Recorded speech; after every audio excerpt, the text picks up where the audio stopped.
யாருக்க மாட்டானோ கேளுங்க, நான் என்ன கேளுங்கன்னு சொல்லலாம். பொண்ணதுக்கு அப்புறம் நான் யாருக்கிட்ட போய் முருகேசன் என் போன்லாம் கண்ணா அப்படின்னு மெசேஜ் அனுப்பிட்டு இருந்தாங்க. அதெல்லாம் போய் நாங்க கேட்டோம். வீட்டுல போய் அவங்க அம்மா அப்பாட்டெல்லாம் சொன்னேன். நான் கண்டிக்கிறேன், என் புள்ள பயணம் போகணும் ஒன்றும் சொல்லலாம், இல்லைன்னா செத்து போடுவோன்னு சொன்னான். அது மாதிரி அவங்க ஆயப்பன் சொன்னா சரி போனா போயிட்டு கண்டிச்சு விட்டுருக்குன்னு சொன்னேன். மறுபடியும் எங்க போன்ல மெசேஜ் அனுப்பிட்டே இருந்தான்.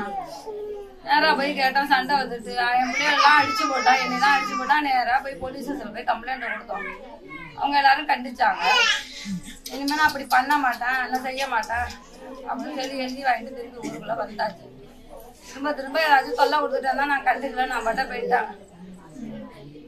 4 நாளைக்கு முன்னாடி மது எல்லாம் என் பேரை போட்டு கண்ணா அப்படின்னு எழுதி வச்சிருந்தானோ, யாருன்னு தெரியலன்னு நான் ஒருத்தட்டியுமே சொல்லல. என் புள்ள போய் மாடு கட்ட போனான் ஆட்டாங்கரையில, திரும்பவும் வேற மாதிரி என் பேரை போட்டு கண்ணா அப்படின்னு எல்லாம் போட்டோ வச்சிருக்கோம். எல்லாத்தையும் எழுதி பார்த்துட்டு வந்தனா என் புள்ள ஊர்ல எல்லாம் சொல்லி கேட்டாங்க. அப்பயும் கண்டிக்கிறேன்னு சொன்னாங்க. சரின்னு கண்டிச்சிட்டோம் அப்படின்னு விட்டுட்டான். அத அப்படியே இந்த இந்திராஜ் மோகன், முத்துகிருஷ்ணன், ராமகிருஷ்ணன் எல்லாருமா சேர்ந்துக்கிட்டு மருகத்தாளிக்கெல்லாம் சண்டைக்கு வந்தானுவோம். முருகேசனும் இவங்க வீட்டுல சண்டை நின்று இது மாதிரி பேசிக்கிட்டு இருக்காங்க. வாயமுன்னு சொல்லிட்டு இருந்தாங்க. அவங்கள வசதிட்டு இருந்தாங்க.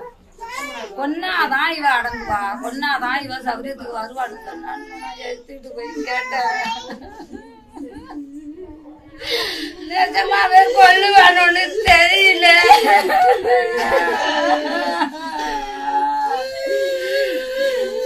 நிஜமாவே கொல்லுவானு கொண்டு விட்டானுங்க.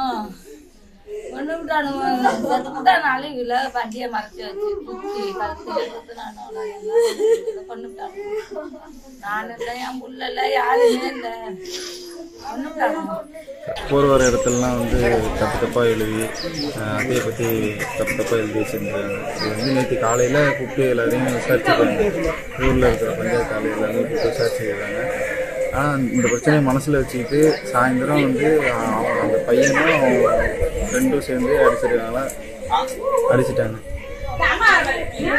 ஸ்பாட்லேயே அவங்க. செய்திகளை உடனுக்குடனும் துல்லியமாகவும் தெரிந்து கொள்ள சப்ஸ்கிரைப் பண்ணுங்க.